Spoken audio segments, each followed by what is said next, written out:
Subscribe now and press the bell icon. You will never miss the updates. Hello everyone, मैं CA चेतन डोबरिया एक बार फिर से स्वागत करता हूं मेरे यूट्यूब चैनल टैक्सेबिलिटीज़ में। आशा करता हूं कि आप घर पर हैं और सुरक्षित हैं। तो दोस्तों, आज हम सब और सारा देश कोविड-19 से लड़ रहा है। पूरे देश में अचानक से लॉकडाउन शुरू हो जाने के कारण हम ऐसी सिचुएशन में फाइनेंशियली कैसे सर्वाइव करेंगे ये प्लान नहीं कर पाए हैं। लेकिन इस बुरे वक्त में हमें खुद को फाइनेंशियली कैसे स्ट्रांग रखना है ये हम डिस्कस करेंगे आज के इस वीडियो में। 31 जनवरी 2020 को इंडिया में कोविड-19 का पहला केस सामने आया। 22 मार्च 2020 को हमारे प्रधानमंत्री श्री नरेंद्र मोदी जी ने जनता कर्फ्यू का पालन करवाया। फिर 24 मार्च 2020 को 21 दिन का लॉकडाउन का ऐलान हुआ और 14 अप्रैल 2020 को फिर से एक बार लॉकडाउन को 30 मई 2020 तक बढ़ाया गया और फिर से इसे 1 मई 2020 को 17 मई 2020 तक बढ़ाया गया। आखिरकार 12 मई 2020 को इसे और बढ़ाने के संकेत दिए हैं। लॉकडाउन और कितना लंबा चल सकता है उसका किसी को पता नहीं है, और लॉकडाउन लंबा नहीं भी चला फिर भी उसके फाइनेंशियल साइड इफ़ेक्ट्स लंबे समय तक चलने वाले हैं। इसीलिए हमारे पास एक स्ट्रॉन्ग फाइनेंशियल प्लान होना बहुत ही ज़रूरी हो जाता है। फिर मुस्कुराएगा इंडिया, फिर जीत जाएगा इंडिया, इस आशा के साथ शुरू करते हैं अपना वीडियो।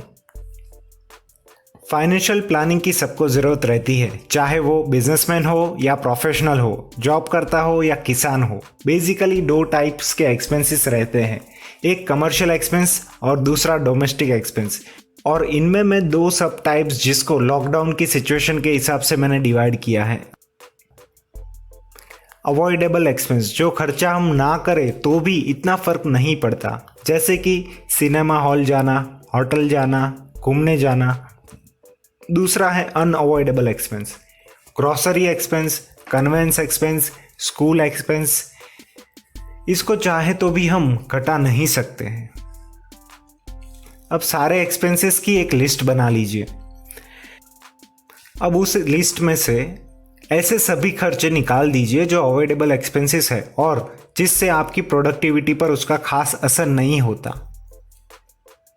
अपने कैश और बैंक बैलेंस का टोटल कीजिए और चेक कीजिए कि क्या आपका कैश और बैंक बैलेंस आपके फाइनेंशियल लिस्ट ऑफ एक्सपेंसेस को 6 महीने तक पूरा करने के लिए सफिशिएंट है या नहीं।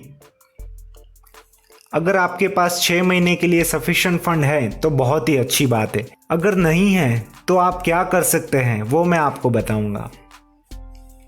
आप मोनेटोरियम का बेनिफिट ले सकते हो, जिसमें आप अपने 3 ईएमआई को पोस्टपोन कर सकते हो। अगर आपको इसकी ज़रूरत नहीं है फिर भी आप इसका बेनिफिट ले सकते हो और 6 महीने या 1 साल के बाद में अगर आपको आपकी फाइनेंशियल सिचुएशन स्टेबल लगती है तो उन ईएमआई को आप प्रीपेमेंट कर सकते हो।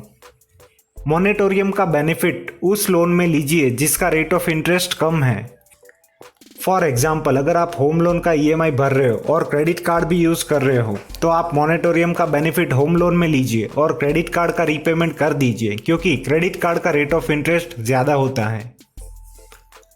अपने पास सफिशिएंट इमरजेंसी फंड कैश में रखिए। अगर आपके पास इमरजेंसी फंड नहीं है तो आप उसे बढ़ाइए।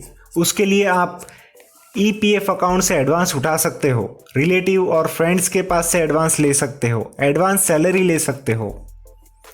आप क्रेडिट कार्ड का मैक्सिमम यूज़ कर सकते हो। कई सारे क्रेडिट कार्ड हैं जिसका रीपेमेंट हमें 50 दिनों में करना होता है, जिस पे कोई ब्याज भी नहीं लगता है। और समय पर क्रेडिट कार्ड के बिल्स भरते रहिए, जिससे आप पेनल्टी से भी बच सकते हो। अगर आपका बैंक अकाउंट आपको दूसरे बैंक्स के मुकाबले अच्छा रेट ऑफ इंटरेस्ट नहीं दे पा रहा है तो आप एक नया सेविंग अकाउंट ओपन करवाइए, जिसे आप ऑनलाइन भी ओपन करवा सकते हो, जो आपको ज़्यादा इंटरेस्ट इनकम दे सके।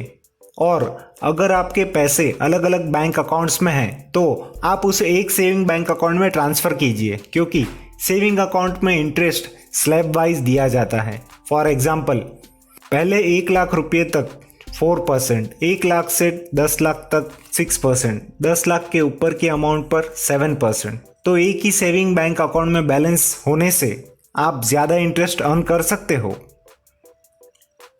अमाउंट को सेफ रखने के लिए एक ही बैंक अकाउंट में मैक्सिमम 5 लाख तक का बैलेंस रख सकते हो, क्योंकि 5 लाख तक उसका इंश्योरेंस कवर होता है। जो आपने सुना ही होगा कि पिछले बजट में 1 लाख से 5 लाख किया गया है। आपके अभी के रेट ऑफ इंटरेस्ट के आउटफ्लो को घटाइए, जैसे कि personal loan, credit card loan पे आप ज्यादा रेट ऑफ इंटरेस्ट पे कर रहे हो, तो वैसी लोन को हम क्लोज कर सकते हैं। तो उसे क्लोज करने के लिए हम कम रेट ऑफ इंटरेस्ट वाली लोन ले सकते हैं, जैसे कि गोल्ड लोन, हमारी पुरानी इंश्योरेंस पॉलिसी पे लोन, फिक्स डिपॉजिट पे लोन। आपको अपने सैलरी एक्सपेंस को मैनेज करना होगा। अगर आपकी फैक्ट्री या ऑफिस लॉकडाउन में बंद है और अगर आप पूरी सैलरी नहीं दे पा रहे हो तो आप अपने हिसाब से एक रेशियो में पेमेंट कर सकते हो। फॉर एग्जाम्पल 50% या उससे ज़्यादा। अगर आप लॉकडाउन के पीरियड की सैलरी चुकाना नहीं चाहते हैं लेकिन आप अपने एम्प्लॉयज़ की हेल्प करना चाहते हो, तो आप उन्हें एडवांस में सैलरी दे सकते हो। अब बात करते हैं इन्वेस्टमेंट्स की। हो सके तो हमें हमारा लॉन्ग टर्म इन्वेस्टमेंट्स बेचना नहीं चाहिए, जैसे कि mutual funds, shares, real estate, जो अभी डाउन है लेकिन जो लॉन्ग टर्म इन्वेस्टमेंट है और वो 5 या 10 या 15 साल के लिए है। और कोविड-19 एक टेम्पररी सिचुएशन है जिसका असर 1 या 2 साल तक ही रहेगा। तो हो सके तो आप अपना लॉन्ग टर्म इन्वेस्टमेंट्स मत बेचिए।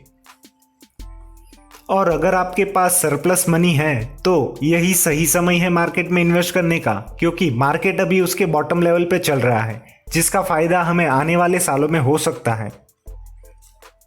आप अपने सारे रेगुलर एक्सपेंसेस ऑनलाइन समय पर भरिए, जैसे कि electricity bills, mobile bills, gas bill, credit card etcetera, और डिले पेमेंट चार्जेस से बचिए। हो सके तो कैश ट्रांजैक्शन से दूर रहिए। कोविड-19 करेंसी के जरिए फैल सकता है, इसलिए कैश में डील करने से बचिए। अपने आप को फाइनेंशियली सर्वाइव रखने के लिए फाइनेंशियली प्रोटेक्ट रहना बहुत ही ज़रूरी है। अगर आपके पास इंश्योरेंस पॉलिसी नहीं है तो आप खरीद लीजिए जो कोविड-19 को कवर करती हो। और अगर आपके पास पुरानी पॉलिसी है तो आप अपने एजेंट से कांटेक्ट कीजिए और जानिए कि क्या पुरानी पॉलिसी कोविड-19 को कवर कर रही है या नहीं। अगर नहीं कर रही है तो आपको पता ही है कि आपको क्या करना है, नई पॉलिसी खरीद लीजिए।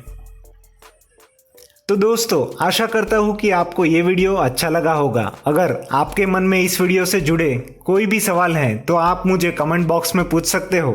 लेटेस्ट अपडेट्स के लिए सब्सक्राइब कीजिए हमारी चैनल टैक्सेबिलिटीज को। धन्यवाद। जय हिंद।